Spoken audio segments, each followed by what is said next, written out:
살아계신 하나님 아버지, 감사와 찬송과 영광을 올려드립니다. 아멘. 오늘도 새날을 주시고 생명을 주시고 저희들의 발걸음을 하나님의 은혜의 보좌 앞으로 아버지의 집으로 옮겨주신 찬양과 기도와 또 말씀을 전하고 듣는 이 복된 자리로 저희를 불러주시니 감사와 찬송과 영광을 올려드립니다. 아멘. 아버지 하나님, 오늘 이 시간 하나님의 이 전에 아버지의 집에 은혜의 보좌 앞에 나온 한 심령 저희 모두에게 하늘문을 여시고 말씀하여 주시고 아멘. 성령으로 임하여 주셔서 아멘. 전하는 자나 듣는 자나 동일한 하나님의 그 음성을 아버지의 뜻을 아버지의 교훈을 받는 시간 되도록 이 시간을 주장해 주옵소서. 아멘. 성령 하나님께서 임마누엘로 함께 하심을 믿사옵고 예수 그리스도 이름으로 축복하며 기도 올리옵나이다. 아멘. 아멘. 자, 어제부터 우리가 야고보서의 말씀을 시작을 했습니다.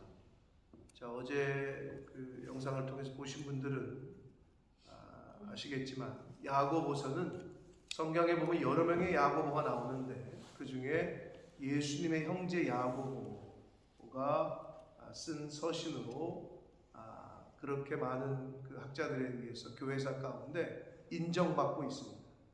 왜냐하면 확실하게 저자가 주의 형제 야고보라는 근거는 확실치 않으나 그 많은 그 학자들이 연구를 해봤을 때 예수님의 형제인 야고보가 확실시되고 있다라고 어제 말씀을 드렸어요.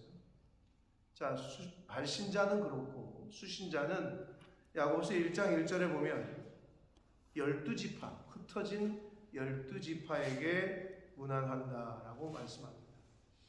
자, 디아스포라, 흩어진, 왜 흩어졌겠어요? 핍박이 있었던 거죠.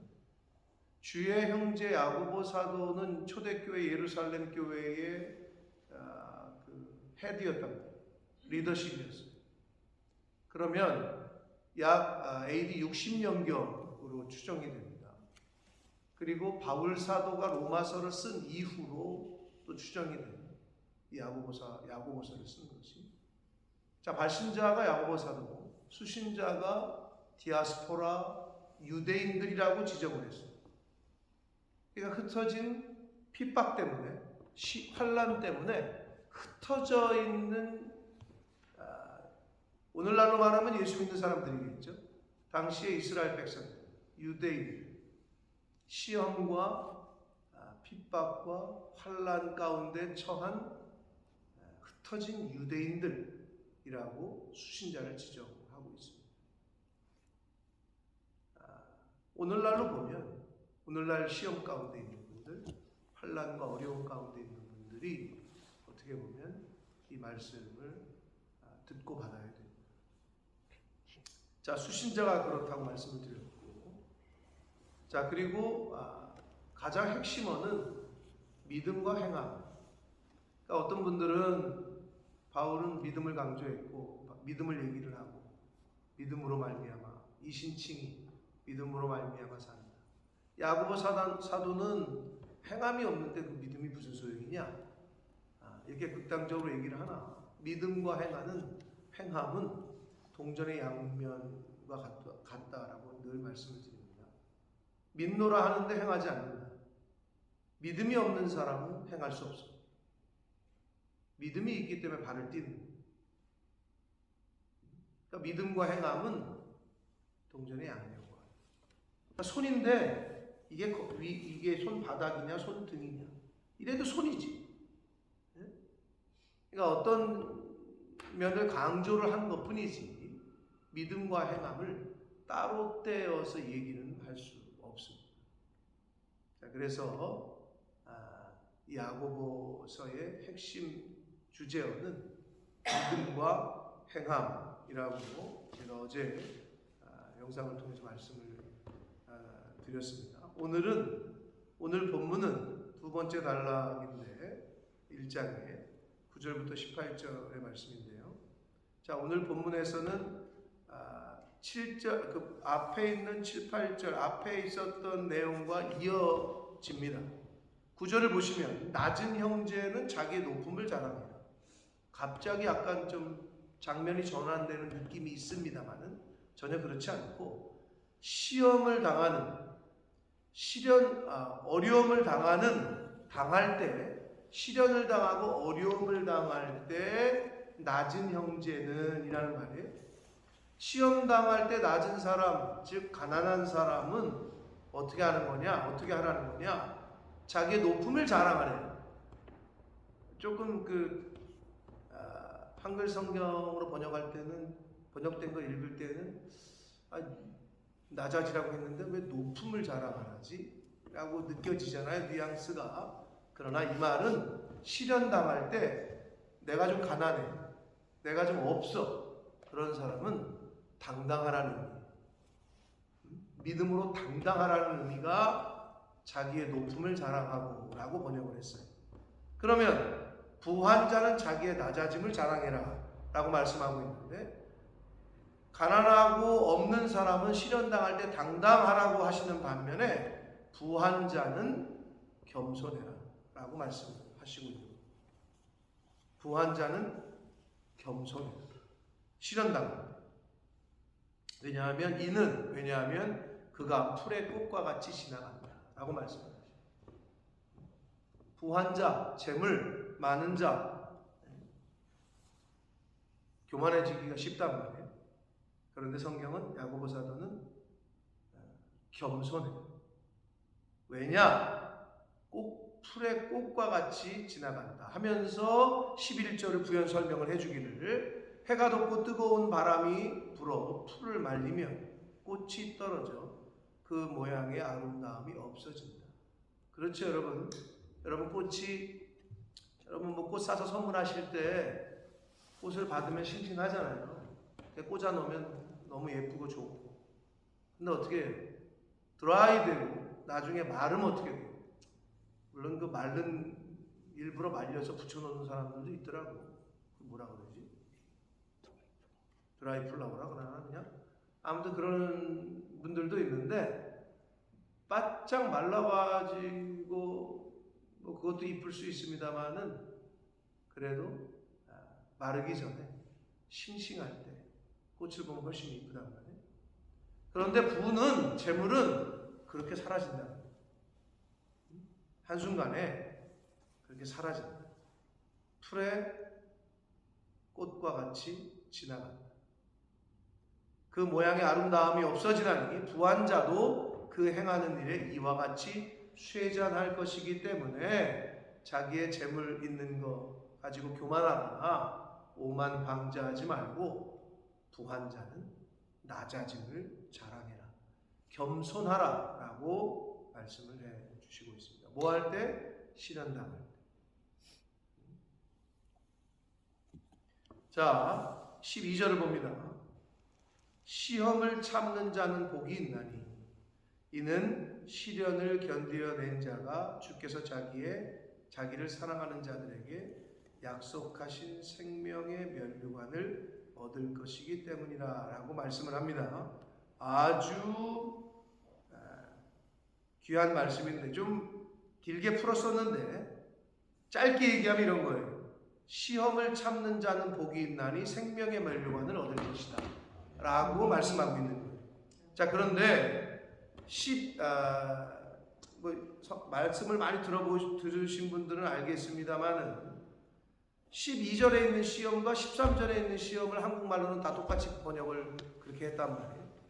그런데 12절에 나오는 이 페이라스모스라는 헬라어의 이 단어는 2절에도 나오는 같은 원문의 단어인데, 영어 성경에서는 여러 가지, NIV는 테스트라고 번역을 했고 다른 번역본에는 트라이얼, 우리가 트라이얼 보러 간다고 그러잖아요.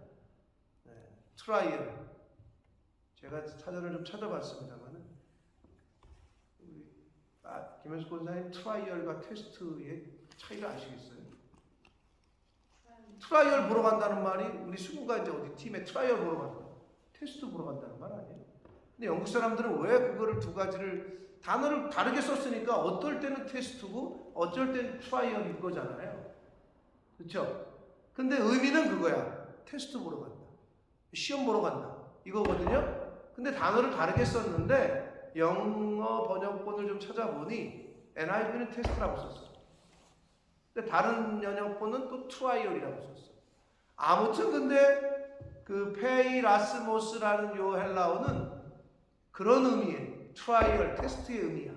그런데 13절에 나오는 사람이 시험을 받을 때 할 때 내가 하나님께 시험을 받는다 하지 말라. 요거는 다른 시험이야. 여러분 아시겠습니다만 NIV는 tempted라고 썼어요. temptation. 유혹하는 거. 유혹받는 거. 근데 자기가 유혹을 받아놓고 야 하나님 날 시험하시네. 이런 사람들이 가끔 있단 말이에요. 자기의 욕심과 자기의 옛사람의 그 정욕이 불타 올라가지고 유혹을 당하는데 이거를 하나님이 날 시험한다. 근데 성경은 분명히 이걸 다르게 말씀을 하고 있다. 언어도 다르고. 자, 그런데 하나님이 주시는 트라이얼, 하나님이 주시는 이 테스트는 인내하는, 시험을 참는 자가 복이 있다고 했고, 시험 당할 때 어떻게 하라고 말씀하셔요? 시험 당할 때 기뻐하라고 말씀하시고, 고난 당하는 것이 뭐라 그래요? 너희에게 유익이라고 말씀하시고, 일맥상통한 교훈을 성경 전체 여러 군데서 주십니다. 그러니까 하나님이 주시는 이 페이라스모스, 이 트라이얼, 테스트는 인내해야 돼요. 자, 인내는 뭐를? 연단을. 연단은 어떻게? 뭐를 이루? 소망을 이루죠. 그렇기 때문에 인내해야 돼. 하나님이 주시는 시험. 근데 인내할 때 아이고 죽겠네가 아니라 어떻게 하라고? 기쁨으로. 아멘.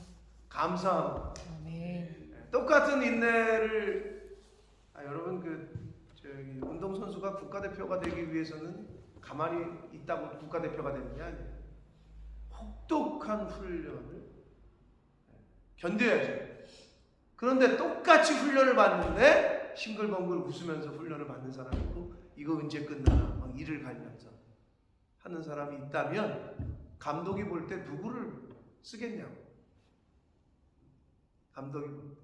그리고 그 훈련을 똑같이 받지만 기쁨으로 감사함으로 훈련을 받는 사람과 어금니를 꽉 물고 이를 갈면서 하는 사람, 자기에게 도움이 안 돼. 그리고 감독이 볼 때도 그 사람을 쓰겠죠. 하나님 편에 보실 때도 똑같다. 믿음이 있는 자는 시험과 시련과 트라이얼과 테스트를 견뎌야 되는데 어떻게 해야 되느냐? 감사합니다. 아멘. 기쁨으로. 아멘. 어떠한 복을 나에게 또 주시려고 하나님께서 이러한 상황을 나에게 맞이하게 하시나 하는 마음으로 그런 자세로 우리가 돼야 되는데 이제 중요한 건 그거죠. 구분을 해야 돼. 분별을 해야 돼. 뭐를? 이게 트라이얼이냐 테스트냐 템테이션이냐. 이제 그걸 분별하고 이제 분별하는 게 실력인데 여러분이 스스로가 잘 아셔요. 기도하면 또 성령께서 알게 하시고. 자, 먼저 12절을 먼저 보고 13절로 넘어가는데 하나님이 주시는 트라이얼과 테스트를 참는 자는 복이 있는데 생명의 면류관을 얻을 것이기 때문이다. 소망을 이룰 것이기 때문이다. 다 같은 말인데 근데 그 중간에 이는 시련을 견디어낸 자가 시험을 인내함으로 참는 자가 주께서 자기를 사랑하시는 자들에게 약속하심이라고 말씀합니다. 무슨 말이에요? 하나님이 주시는 테스트를, 하나님이 주시는 트라이얼을 잘 견디고 참는 자는 하나님께서 뭐를 이미 약속을 하셨다는 거예요. 뭐를? 생명의 면류. 할렐루야. 이거 얼마나 감사해요, 그죠? 여러분 왜 인내해요? 국가대표 태극마크를 여기에 달 거를 기대하면서 소망 중에 그러면서 인내하는 거 아니에요? 우리가 그럼 이 세상을 살아가면서 왜 인내해야 돼? 어려움 당할 때? 천국을 소망하면서 약속하신 생명의 면류관, 약속하신 의의 면류관, 영생의 면류관을 바라보면서 기대하면서 소망하면서 이거를 인내하고 견디는 거죠. 하나님이 이미 약속을 하셨다고. 아멘. 이걸 줄까? 내가 참으면 뭐가 떨어질까 안 떨어질까가 아니라 이미 약속을 하셨어. 아멘. 이미 뭐를? 생명의 맹관. 자, 그러면서 13절을 말씀하기를 사람이 시험을 받을 때 내가 하나님께 시험을 받는다 하지 말지니 하나님은 악에게 시험을 받지도 아니하시고 친히 아무도 시험하지 아니하시다. 자, 여기서는 이게 템테이션이다라고 말씀을 드렸어요. 우리가 유혹이라고 얘기하는 단어를 쓰고 있는데 한글 성경이 다 그냥 시험이라고 해가지고 조금 헷갈리는 부분이 있습니다만은, 자, 그런데 14절을 이어서 보시면 각 사람이 시험을 받는 것은, 즉 템테이션, 유혹을 받는 것은 자기 욕심에 끌려 미혹된다 라고 말씀하고 있어요. 자, 자기 욕심이라고 했어요. 자기 욕심이 바로 이 시험의, 유혹의 원천입니다. 사실 여러분, 저 사람이 유혹을 하는 사람도 나쁘지만 그 사람 탓할 필요가 없어. 유혹 받는 내가 안 받으면 될 거예요.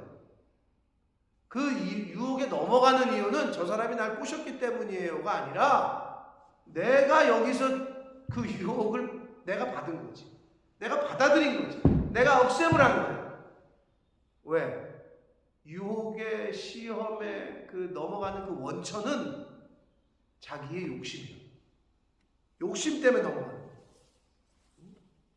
내 속에 있는 아직도 그 죄성, 옛사람 때문에 넘어가는 거지, 저 사람이 날 유혹해서 그랬어요 라고 하는 게 아니라, 어떻게 보면 창세기의 최초의 그 책임전가 사건, 하나님이 만들어준 여자가 날 유혹해가지고 내가 먹었어요. 여자는 제 뱀이 유혹해서 먹었어요. 나를 꼬셔가지고 먹었어요. 자기 속에 먹고 싶은 마음이 있었던 거지. 자기 속에 그 마음이 있었던 거야. 근데 인간은 아담과 하와처럼 그 이유를, 원인을 상대방에게 자꾸 전가시킨다. 자기 욕심에 끌려 미혹된다라고 말씀을 분명히 해 주시고 있습니다. 자, 여기서 근데 미혹된다라는 말은요, 미끼를 던진다. 미끼, 여러분 낚시를 해보신 분들이 있는지 모르겠는데 6월달이니까 고등어 낚시 한번 딱 지금 철이겠네. 곧 철이 시작되겠네. 6, 7월이. 미끼를 내려서 유혹을 하잖아요. 그 왜? 미끼를 왜 던져? 생선 고기들을 유혹하려면, 잡으려면 미끼를 던져야 되잖아요. 그 미혹된다, 미혹되미니가 미끼를 던진다, 미끼를 꿰는다, 이런 말이에요. 세상은 우리에게 미혹을 계속 던집니다. 유혹의 영이 여러 가지 방법으로 미끼를 던져요. 그럼 어떻게 하면 돼요? 그 미끼를 안 물면 돼요. 아멘. 안 물려면 어떻게 해야 돼? 앞에 있는 것과 계속 연결이 돼요. 부한 자는 자꾸 겸손해요. 이게 내 것도 아닙니다. 이거 하나님 겁니다. 자꾸 겸손해요. 자기 욕심을 버려야 돼요. 아멘. 그러면 안 물게 돼 있어. 그런데 내 안에 욕심이 있고 옛사람의 요소가 아직도 있으니 그걸 자꾸 덥석덥석 무는 거예요. 그래서 신앙생활은 뭐다? 내 속에 있는 욕심, 내 속에 있는 그 옛사람의 요소를 죽여가는 게 그게 신앙생활이다. 아멘. 그러려고 우리가 매일매일 나와서 말씀을 듣고 기도하고 하는 거죠. 자, 그래서 시험, 템테이션을 받는 이유는 자기 욕심에 끌려서 미끼를 무는 거다. 그래서 유혹을 당하는 거다라고 말씀을 해주시고 있습니다. 15절 봅니다. 욕심이 잉태한즉 죄를 낳고 그랬어요. 죄가 장성한즉 사망을 낳는다. 자, 너무나도 잘 하시는 말씀이죠. 자, 그런데 자기 욕심 때문에 시험을 받는다고 하면서 15절로 이어졌는데, 자기 욕심, 여기서 욕심은 어떤 그 갈망, 열망이라고도 다른 말로 이야기할 수 있어요. 그 탐심이라고도 얘기할 수 있고, 이 욕심이 잉태된즉 죄를 낳았다라고 말씀을 하는데, 여러분 이걸 그 아이를 해산하는 것에 비유를 하잖아요. 애가 낳았어요. 애가 낳았을 때 애가 힘이 있어요? 힘 없죠. 어린 아이를 못 이기는 사람이 있을까? 애랑 싸워서 애는 이겨요. 어느 정도까지는 여러분 키웠을 때 생각해봐. 근데 지금 만약에 의환이, 민정이, 유난이, 미나랑 싸우면 어떻게 해? 이길 수 있는 부모들도 있을지도 몰라. 부모들이 힘을 열심히 저거 하면. 근데 어떻게 해? 자식이 크면 어떻게 해? 이제는 안 돼. 그쵸? 사실 여러분, 죄를 안 짓고 살면 제일 좋지. 죄가 내 안에 들어왔다고 칩시다. 근데 더 중요한 건 뭐냐? 여기서 커지지 않게 해야 돼. 죄가 욕심이 잉태하는 죄를 낳았네. 내가 실수해서 죄를 낳았어. 근데 여기 중요한 건 뭐냐? 장성하면은 죽어. 죄가 자라면 이길 수가 없어. 이게 내 안에서 죄가 자라기 전에 잘라야 돼. 자라기 전에 뽑아야 돼. 여러분, 뿌리를 깊게 내린 나무는 뽑기 쉬워요? 어려워. 근데 금방 떨어진 그 풀들은 확 뽑으면 돼. 근데 이게 뿌리를 깊게 내려가지고 점점 자라잖아요. 이거는 포크레인 불러야 돼. 사람 불러야 돼. 돈 들어. 무슨 말이냐? 욕심이 죄를 낳았어. 죄를 졌어. 내가 어떻게 실수를 했어. 근데 이게 장성하게 둔다는 얘기는 또 한다는 얘기예요. 두 번, 세 번. 계속 하다 보면 뭐가 되죠? 좋은 거건 나쁜 거건 계속하면 뭐가 되죠? 행동을 계속하면 습관이 되죠. 습관이 계속되면 뭐가 되죠? 그냥 삶이 돼. 그냥 그 사람의 삶이야. 거짓말을 처음 할 때는 막 거짓말하면 혼날 텐데, 근데 한 번 했는데 넘어가네. 두 번, 세 번 하다 보면 어떻게? 쟤는 입만 열면 거짓말이야. 이런 말 한다.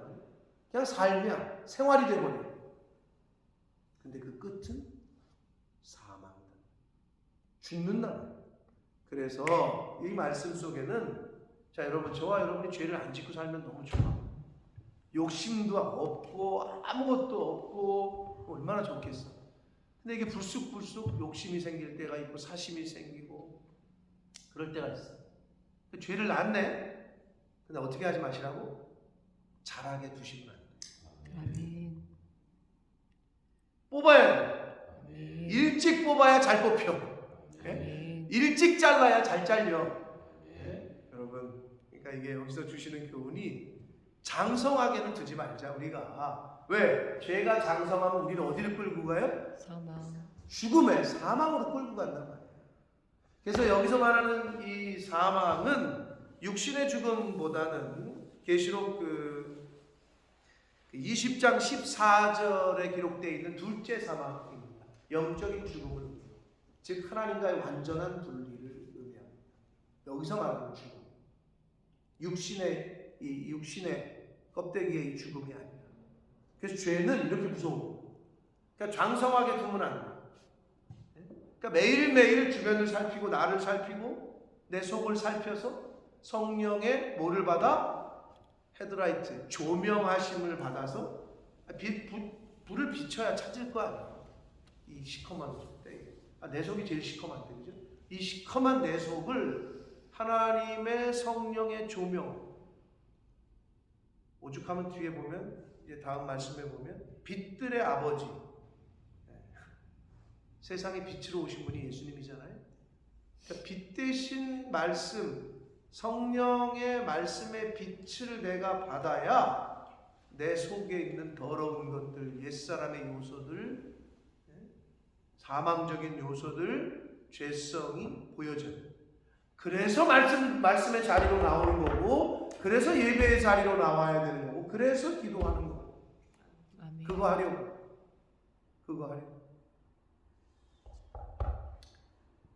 죄를 혹시 낳더라도 장성하게 그냥 둬선 안 돼요. 아멘. 그냥 둬선 안 돼요. 16절 봅니다. 내 사랑하는 형제들아, 속지 말라. 아주 그 야고보 사도께서 아주 짧지만 아주 묵직한 교훈을 주십니다. 속지 말라라고 말씀하죠. 자, 여기서 속지 말라라고 번역을 했는데요. 원문을 제가 찾아보니까 길을 잘못 들다 이런 뜻이에요. 참 원문의 의미가 참, 그래서 우리가 언어를 봐야 되는데 그냥 속지 말라, 속으면 안 되는구나, 이게 아니라 사단은, 유혹하는 영은 어떻게 하느냐, 우리를 길을 잘못 들게 해요. 십자가의 길이 아니라, 좁은 길이 아니라, 생명의 길이 아니라 사망의 길, 넓은 길, 영광 받는 길, 자꾸 우리를 글로 인도를 한단 말이에요. 그러니까 길을 잘못 들게 하다 이런 뜻이에요. 여러분, 우리가 미혹당하면 어떻게 돼요? 딴 길로 가. 딴 길로 간다. 정도를 가야 되는데 곧 예수 그리스도를 표대를 바라보고 바로 가야 되는데 딴 길로 자꾸 접어들어. 딴 길로. 그게 속는 거예요. 속으면 다른 길로 간다. 속음. 17절 봅니다. 온갖 좋은 은사와 온전한 선물이 다 위로부터 빛들의 아버지께로부터 내려온다 라고 말씀하는데, 위로부터, 빛들의 아버지께로부터 같은 말이에요. 자, 우리가 뭐 성경에 보면 위의 것을 생각해라, 위를 쳐다봐라, 땅의 것을 바라보지 말라, 자꾸 위 얘기하잖아요. 위로부터, 빛들의 아버지로부터. 한 번 더 설명합니다. 같은 의미야. 빛들의 아버지는 위에 계셔. 위로부터, 땅이 아니야. 이 세상 것이 아니라 영적인 것. 위로부터 내려온다. 근데 그 위로부터가 누구로부터요? 빛들의 아버지께로부터 내려온다. 뭐가? 온갖 좋은 은사와 온전한 선물. 선물은 선물인데 온전한 선물이라는 표현이 참 아주 또 우리의 눈을 가게 해요. 여러분, 온전한 선물을 받아보셨어요? 해보셨어요? 죄송하지만 할 수가 없어요.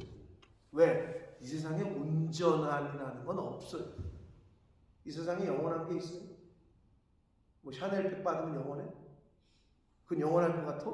뭘 영원해? 그것도 쓰다 보면 끊어지고 사라지고 낫고 썩고 다 해. 온전한 선물은 이 세상에 없어. 그렇기 때문에 줄 수도 없고 받을 수도 없어.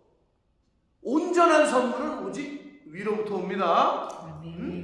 온갖 온전한 선물, 온갖 좋은 은사와 온전한 선물은 위로부터 옵니다. 빛들의 아버지, 하나님 아버지께로부터, 창조주, 빛을 지으신 분이니까 빛의 아버지죠, 그죠? 빛을 만드신 분이니까 빛의 아버지죠.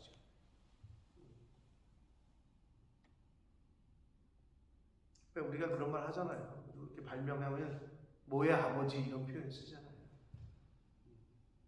그걸 처음 만든 사람 표현할 때 그런 표현 쓰잖아요. 그러니까 창조주, 빛을 지으신 분이니까 빛들의 아버지께로부터 내려온다. 근데 부연 설명 수식을 하는데 뭐라고 해요? 그는, 여기서 그는 누구겠어요? 빛들의 아버지는 이런 뜻이겠죠? 빛들의 아버지 하나님은 변함도 없으시고 불변하시는, 이 세상은 다 변해. 근데 하나님은 불변하시고 변함이 없으시고 회전하는 그림자도 없으시다. 영적인 존재시라는 거죠. 영원하신 분이라는 거예요. 영원하시고 불변하시고, 같은 말이긴 하죠. 영원하시고 불변하신 그분이 줄 수 있는 게 뭐다? 온전한 선물이다. 그리고 온갖 좋은 은사다 라고 말씀해 주시고 있습니다. 근데 이거는 어떻게 16절과 다시 이어서 생각할 때 어떻게? 다른 길로 빠지면, 잘못된 길로 가면은 그걸 못 받아요. 여러분, 마라톤을 하는데 1등으로 들어왔어. 근데 2등한테 금메달을 주네? 왜 그래? 1등한테 금메달을 줘야 되잖아요, 권사님. 그죠? 근데 1등으로 들어오긴 했는데 1등한테 금메달을 안 주고 2등한테 주네. 왜 그러겠어? 아, 쇼코스로 온다고. 원래 코스가 아니라 쇼코스로 잘못된 길로 달렸어. 즉 원래 경로를 마라톤 코스를 이탈했어. 그러면 1등으로 들어와도 못 받겠죠? 같은. 속지 말라. 잘못된 길에 들어서지 말라. 잘못된 길에 들어서면 못 받아. 상이 없어. 응? 16절과 이어서 우리가 그렇게 연관돼서 말씀을 볼 수 있습니다. 마지막 18절 봅니다. 그가 그 피조물 중에 빛들의 아버지께서 만드신 피조물 중에 우리로 한 천 열매가 되게 하시려고 자기의 뜻을 따라 진리의 말씀으로 우리를 낳으셨다. 할렐루야. 아멘. 너무 참 귀한 말씀인데 뭘로 낳으셨대요? 우리를? 진리의 말씀. 말씀으로 우리를 낳으셨다. 앞에서도 그 잉태 이렇게 해산하는 거에 비유를 하셨는데요. 말씀으로 낳으셨다. 이 말이 조금 뭐 그냥 추상적인 것 같잖아요. 근데 여러분은 아마 뭐 충분히 이해하실 건데 새벽 공부들은 왜 그래요? 자, 말씀으로 우리를 낳았다. 거듭났다. 중생했다. 중생은 어떻게 해야 중생이 되죠?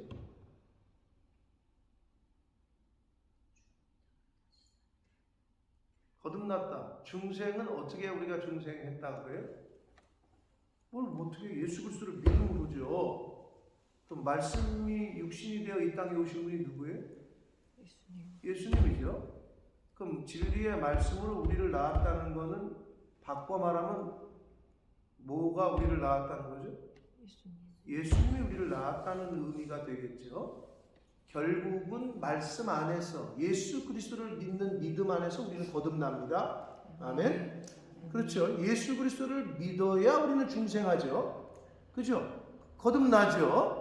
그러니까 진리의 말씀으로 우리를 낳았다는 표현은 예수 그리스도를 통해서 우리가 다시 거듭났다라고 이해하시면 되는 거예요. 그냥 진리의 말씀으로 우리를 낳았다. 뭔 말이야 이게? 이렇게는 생각하실 분들이 여기는 없을 것이라고 생각이 되어집니다. 그러니까 중생, 거듭남, 예수 그리스도를 믿어야 거듭난다. 그러니까 말씀이 육신이 되어 이 땅에 오신 예수 그리스도, 그 예수 그리스도를 통해야만 우리가 다시 거듭난다. 자, 그런데 여기서 첫 열매도 마침 같은 의미입니다.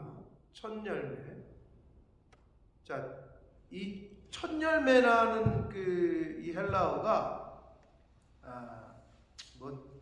단어 자체는 여러분이 모르셔도 되는데 야피르케라는 요 단어의 의미는 구약에 나오는 첫 열매 첫 것은 누구 거래요? 내 것이라고 말씀하시잖아요. 그 의미인데 첫 것에 첫 열매가 되게 하시려고 피조물 중에 우리로 한 첫 열매가 되게 아피르케가 되게 하시려고 자기의 뜻을 따라 진리의 말씀을 우리를 낳으셨다라고 말씀하는데, 자, 부활의 첫 열매는 누구예요? 예수 그리스도죠. 자, 그럼 우리가 그 첫 열매가 되려면 부활의 첫 열매 대신 예수 그리스도를 통해서 우리가 그 다음 열매가 되는 거죠. 네? 그러니까 예수 그리스도를 내가 믿을 때 내가 말씀으로 나았다라는 그 표현, 중생됐다라는, 거듭났다라는 그 의미라고 말씀을 드렸고, 1대1의 관계를 볼 때, 자, 첫 번째라는 얘기는 둘째, 셋째, 넷째 뭐 있다는 의미이긴 하나, 예수 그리스도를 내가 믿을 때 그 예수 그리스도를 믿은 첫 열매는 내가 되는 거죠. 예수님 때문에. 예수님 때문에 예수를 내가 믿으면 하나님 편에서 볼 때는 내가 첫 열매인 거지. 내가. 그래서 여기서 말하는 아피르케, 우리로 한 첫 열매가 되게 하시려고 당신의 뜻을 따라서 하나님의 뜻을 따라서 하나님이 구원 사역의 뜻을 품으시고 그 구원 사역을 진행시키셨죠. 예수 그리스도를 이 땅에 보내시고 십자가를 지게 하시고 십자가에서 죽게 하시고 다시 부활시키셨고 다시 데려가시고 그 자기의 그 뜻을 따라 진리의 말씀으로 즉 예수 그리스도로 말미암아 우리를 낳으셨다 라고 아멘. 말씀을 해주시고 있습니다. 사랑하는 성도 여러분, 야고보서는 여러분이 뭐 신앙생활 오래 하신 분들은 많이 읽으셨을 거고 많이 알고 있는 구절도 많이 나오고 또 어떻게 보면 그나마 좀 친근한 서신이라고 할 수 있는데 그러나 한 절 한 절 가운데 주시는 계시성들이 있고 또 뜻이 있습니다. 오늘 말씀에서도 주시는 교훈들이 있었습니다. 그 교훈들을 잘 오늘 하루 양식으로 삼으시고 아멘. 되새김질하시고 아멘. 그래서 누누이 말씀드립니다. 신앙생활, 새벽 예배 생활, 말씀 생활, 기도 생활 이건 왜 한다고요? 나 고치려고 하는 거예요. 아멘. 나 고치려고 하는 거예요. 누구 뭐를 쌓는 게 아니라 나 고치려고. 그날 나 자신을 고쳐가기 위해서 주시는 말씀으로 우리가 조명으로 그 빛으로 잘 받아서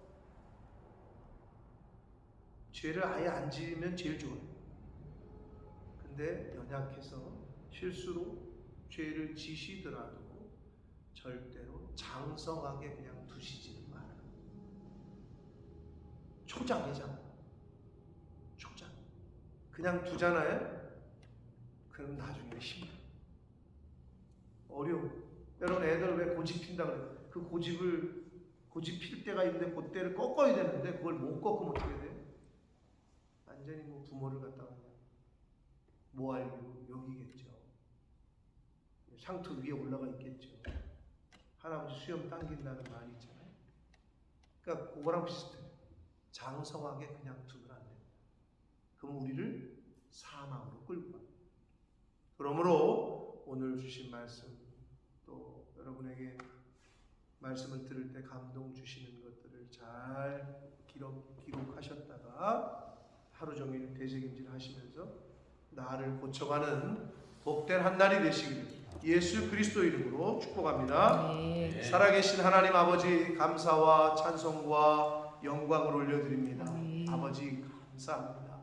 어제와 다른 새날을 저희들에게 선물로 주시고 또 생명 허락하시고 건강 주셔서 하루를 시작하며 하나님의 은혜의 보좌 앞으로 나와 이 진리의 말씀을 전하고 듣게 해주시니 하나님 감사합니다. 아멘. 아버지 오늘 주신 말씀으로 오늘 하루를 살아갈 때 이 말씀으로 우리를 조명해 주시고 내 속을 잘 살펴서 버려야 될 것, 끊어야 될 것, 죽여야 될 것을 잘 끊고 버리고 죽일 수 있는 오늘 한 날이 되어지도록 주님 은혜 내려 주옵소서. 아멘. 아버지